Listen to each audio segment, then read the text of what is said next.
आम जो से जो जजन राजन इष्टमूर्ति स्वस्थ सदाचार ये 5टा जिनिस देइचंती ये होची कली जुगर पंचामृत। ये 5टा जिनिस को आम जब टिके टिके अल्पे हो पढ़े मोबाइल रे छड़ा है आचार्य देवंकर ये जो उक्ति जो बाहानागा रेल दुर्घटना है आचार्य देव कहते मने मने बस भाविली जे एते बड़ दुर्घटना रे किमिति लोक माने सब कौन किमिति रक्षा पाइले मु चिंता कली से समय देखु ठीक प्रार्थना समय गुरु भाई माने समस्ते बसिकी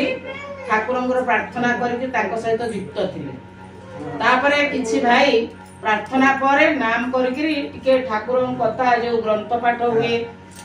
नारीर नीति साखी ताकू से पाठ करती तेणु तांकर भितर आलोचना होबा समय रे हठात कि दुर्घटना घटीगला। ये दुर्घटना भितर जो माने भगवान सहित युक्त थिले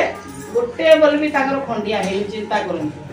दीटा माने उक्त माने एकड़ ट्रेन आसिक धक्का है आर कड़ ट्रेन आसी धक्का है केते गुरु भाई आश्रम रु फेरुछन चिंता करंतु प्रार्थना रे केते शक्ति अछि। आचार्य देव कहउछन्ती से मो सहित भगवान सहित युक्त थिले ठाकुर सहित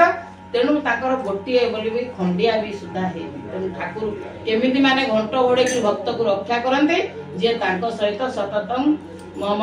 सह जे युक्त थाए।